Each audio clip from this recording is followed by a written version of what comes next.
Hello, everyone, and welcome to today's audio discussion. We will be discussing the recently held elections in Europe.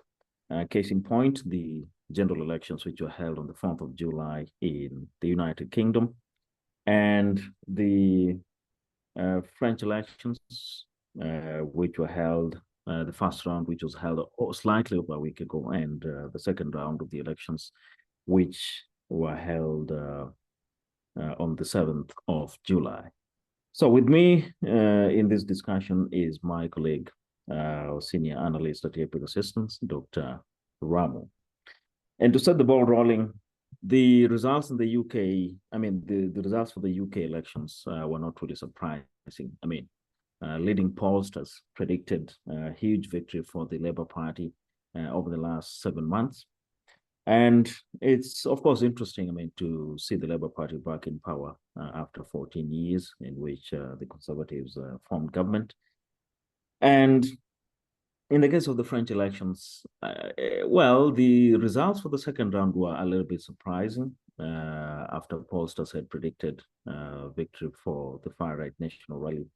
But we've seen the Leftist Alliance taking lead on that end. So we may not really dwell on the histories and the backgrounds of these two elections, but I think the most critical focus will be directed on the business front as well as on foreign policy. For the Labour Party, Ramu, we've seen the newly elected Prime Minister Keir Starmer, and even during the campaigns for the Labour Party, he promised that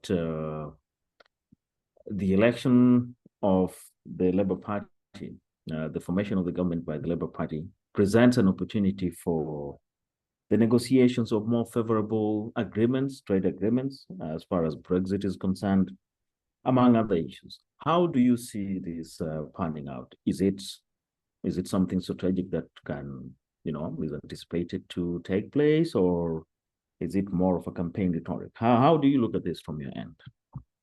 All right. Thanks, Sitati, for setting the stage for what would be a rather vibrant discussion. Yeah, so let's talk about the Labour Party and what has happened in the United Kingdom. Uh, so let's try to backpedal a bit. As the exit polls had previously suggested before the declaration of the formal results, it was actually supposed to be a real landslide victory. I mean, in the sense, I'm actually trying to differentiate what is a real landslide victory from what is a relatively fragile landslide victory. And I would rather Yeah. put this one as a more fragile landslide victory because this Yeah. didn't come close to what Tony Blair had achieved in 1997 when Yeah. the Labour Party managed to get, Hmm. correct me if I'm wrong, I think more than 43% of the national votes. So in this Yeah. election, it Yeah. was Yeah. more of seats that the party won. But in terms of vote share, it wasn't, it was more of a sobering performance, not as much as, it is, it maybe it is appreciable in comparison with the route of the Conservatives, of the Hmm. Tories.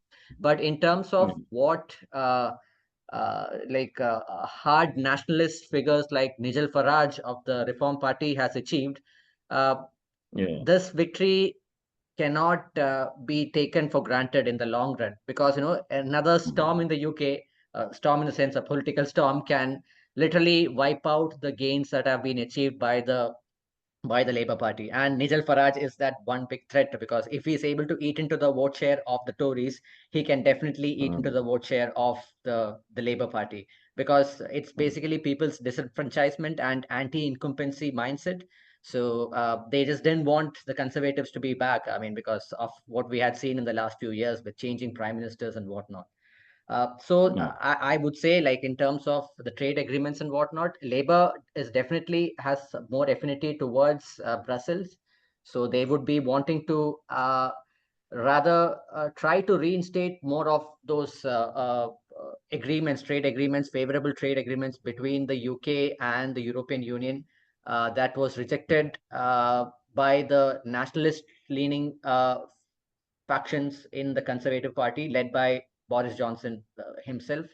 Uh, and in terms of what businesses can expect, yeah, they might be a bit of policy paralysis in the first mm, few weeks until things settle down, and there will also be an attempt by the the new Labour cabinet led by Keir Starmer to rectify any prejudices about the party in general regarding the yeah, traditional conventional stereotypes of what the party is, yes, kind of yes. supporting more socialist schemes and whatnot. So Yeah, and I think yeah, Ramu, sorry to cut you short before you proceed. I think that's a very, very important point to mention that you just brought up. There has been an evolution of the Labour Party. I mean, from you remember when the time when Jeremy Corbyn was its leader, you know, until when Keir Starmer took over. We've seen that evolution. It's no longer the Labour Party of old, which was trying to hang on the coattails, you know, of yeah, zealously advocating for radical changes, probably in, as far as labor laws are concerned, corporate taxation and whatnot. So I agree with you perfectly that we may not really expect some radicalist stance on policies and shifts, especially on uh, perhaps policies oriented towards the commercial sense of businesses. So that's a very good point. Anyway. yeah. So yeah, thanks a lot, Sitati, for adding on to it. Yeah, so this is what I see. I mean, they will be like during the campaign, like the Labour Party had demonstrated a rather pro-business stance, emphasizing plans to negotiate a more favorable Brexit deal for businesses based Mm, in or headquartered in the United Kingdom. So those businesses that are headquartered in the United Kingdom obviously have to pay corporate tax to the government of the United mm, Kingdom. So they don't yeah. want to spook them off because it's a time of uh, finally hopes are back in the United Kingdom after a very uh, somber 2023 and maybe like the first quarter of 2024. The economy is Mm, is recovering rather steadily. So you don't want to mm, ruin investor sentiments. I mean, you don't want to spook them off at this particular yeah. point of time. And it Yeah. also Correct. yeah, Mm, translates more into the energy sector because Labour Party has traditionally quoted a pro-environmental or a pro-renewable policy in terms of its perception towards the energy industries. But however, I do not see a Labour government trying to curtail or limit offshore oil exploration licenses in the North Sea because you need the government needs more finances and even the British oil companies like oil companies that are based in the UK needs more revenue yeah. in terms of oil sales that is doing in the international market. So at the current juncture when the taps have been closed from cheap fossil fuels from Russia, I mean, which has been going on for the Mm, last 2 years. The UK yeah. has to step up, and so I feel like there is going to be a lot of policy continuity on the Yeah. part of the UK with the current government. But at the same Mm, time, there will be a lot of emphasis on infrastructure financing, financing of more welfare schemes, which I'm sure the more socialist leaning Labour Party will not jettison with, and this might lead to more external borrowing, and which might again lead to which might in turn lead to more debt, more national debt. mm, So mm. I really don't know how it might affect businesses in the short run, but in a way, I would rather see the government trying to award more subsidies and favorable contracts to businesses that are engaged in the infrastructure and construction industry. Yeah, Do you have any? and Yeah. just to chime in, yeah, and just to chime in, I mean, Ramu, as you said, on in the short term, how I look at it from my end is the fact that you don't really expect any policy surprises or spokes, in the short term. You expect some policy stability, and what or how we look at it, um, perhaps in the medium term and long term, depending on how long the Labour Party stays in power. That's how, or that's when we can actually see the significant shifts in terms of policies. But given the fact that the Labour Party has evolved ideologically speaking, then you'd expect them, as you clearly said, to try and adhere to the status quo. So perhaps there will only be a few, intentions or, realistic changes to a few policies. But on the business front, then definitely we may not really expect radical, shifts. Yeah. Yeah. But what is even more interesting is the fact that the Labour Party is associated with, advocating for the better rights and working conditions for workers. So, as per the promises made by the Labour Party and Prime Minister Keir Starmer, probably an increase in the minimum wages and then, additional worker protections. Those are sort of conversations which I believe the Labour government will want to fast track and ensure that they remain in good books with the labor unions in the United Kingdom. Absolutely. But far from that, what will be interesting, I mean, on the foreign policy end, we may not really expect radical changes anyway different from what the Conservative government put up. The UK traditionally, whether the Conservatives are in power or whether the Labour Party is in power. The UK is the closest ally of the United States across the Atlantic. So its foreign policy stance usually mirrors, to a very great extent, the position taken by the United States as far as foreign policy issues are concerned. So you do not really expect, as much as the newly appointed foreign secretary of the Labour Party said, they will be seeking to fast track the end of the Israel-Hamas war.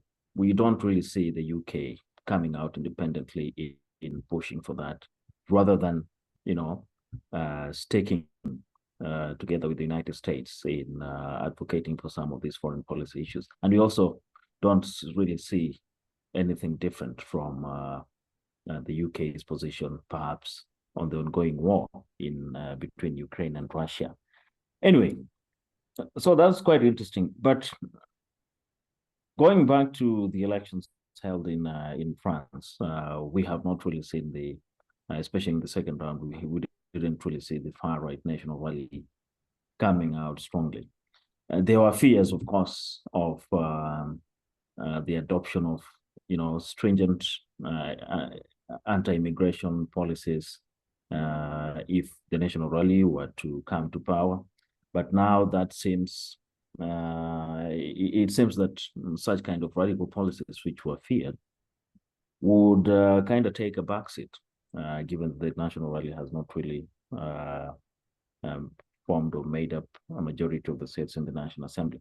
But I mean, what are some of the significant maybe shifts that you expect maybe now and in the future? What is the future of the National Rally? What is the future of the far right movement in France? And what do you think the legislative elections would have an impact? How do you look at that in terms of impact for France, perhaps business-wise, perhaps in terms of foreign policy? How do you see that going? Well, yeah, it's a rather France is rather, I would say it's in a pickle currently, because if you had noticed, Sitati, just earlier this morning, French stocks fell the most among all its European peers, and because of the prospects of a hung fragmented parliament, which was brought about by the very uneven election results. And there is a lot of uncertainty, and this uncertainty can definitely lead to policy paralysis and lack of consensus among the parties to achieve bipartisanship on issues that are of national importance and that are also of commercial importance. So where actually corporates, companies can actually feature in. So the left-wing NFP alliance actually won the most seats in the election, and in a way they were able to foil the advance of the National Rally. But I would Mm, definitely say that Marine Le Pen, she might have been kind of booted out right now, but she's not out in the long run. I mean, she's still a threat to reckon with. And mm, it's still not sure like whether there will be an alliance of convenience between President Macron's centrists and the left-leaning NFP, because there mm, are a lot of policy issues that they have traditionally not converged. So maybe like yeah, there was a last ditch effort by the centrists and the mm. leftists to make sure that there is no right wing surge in France, and they actually Yeah. managed to succeed. But Mm, I'm still a little taken aback and not so sure about how a parliament would function. I mean, uh, mm. whether they will be able to form a coalition, a successful coalition, or whether there will be a lame duck sort of a situation in the weeks to come. So, what do you think about it, Sitati? Yeah, I mean, your concerns are very valid. You don't really expect a hung parliament to go about conducting its issues in the most, or rather in the best manner, or the most ideal way possible. Certainly, that is out of the picture. So we are looking perhaps in the coming days, maybe negotiations for broader alliances, at least to try to address that particular issue as far as the French National Assembly is concerned. Yeah, but what is coming up, what is coming out rather more interesting at this point is the fact that we just saw or had the French Prime Minister resigning on the 7th of July. Right. But nonetheless, if the National Rally were to win, in a scenario where the National Rally were to emerge victorious with the largest or rather the highest number of seats in the National Assembly, that to some significant extent perhaps would have, altered the foreign policy orientation of France, although President Macron would still be in power, he would still be controlling the foreign ministry, he would still be calling the shots, but I mean, in a scenario where you'd have the National Assembly forming the majority in the National Rally, sorry, forming the majority in the National Assembly, then that would have given them a very high chance of producing a prime minister. And before maybe troops are deployed to other territories, certainly with the approval of the National Assembly, then the prime minister as well needs to ratify. So if the National Rally were to win the majority, that would have brought up some, rumblings as far as the foreign policy is concerned. But on the business end, I mean, we don't really expect so many shifts, as far as the recent elections are concerned, the legislative elections. I mean, even in the French sense of politics itself, the realm of politics, I think most attention is paid to the presidential elections compared to the legislative elections. So Yeah. we don't really expect radical policy movements that would affect businesses as at now, or let me put it in the business sense, in the short term and in the medium term. Anyway, so unless you have anything else to add, Dr. Ramu, I think that would mark the end of our discussion. Any final thoughts? Maybe in a Yeah, few I mean, seconds before we close it. I think it's a well-rounded discussion. Just to add on to it, maybe I was reading a few articles and analysis, and to sum it up, there is, I mean, if the socialists, or sorry, the leftists are not able to elect its own candidate, Mélenchon, as the prime minister, if there is resistance, I think this might Mm, lead to a caretaker government under like installed by the president, which mm, might be able to like reinstate the current the prime minister who just resigned, Atal, as prime minister, which I'm not sure yeah. whether he will accept a reinstatement after his resignation, because that would go against his hubris. But Yeah. again, Macron could even adopt the Italian model and nominate a rather a technocratic team of experts Mm, and under a consensus seeking figure, like somebody mm, who can be approved by either of the parties. And such an administration, Oh, I feel, would refrain from making ambitious plans mm, and rather focus on keeping the status quo or the wheels of the state in motion. So yeah, mm, it's a rather it might sound like a far-fetched assessment, but I feel that there mm, is a small possibility, a slim possibility, that such a caretaker government can also emerge out of this quagmire. But yeah, but that's mm. my concluding remark, on the Yeah, I French mean, dilemma. mm. Yeah, those are pretty insightful, beautiful concluding remarks on that. Thank you very much, Dr. Ramu. And for our clients and other businesses seeking to conduct the operations in France, the UK, and across Europe, do not hesitate to reach out to us for comprehensive and bespoke risk assessments, not just for Europe, but I mean, even for the Middle East and Africa as well. So stay tuned for additional audio discussions on rather different, interesting issues. Thank you. Thanks a lot. Cheers.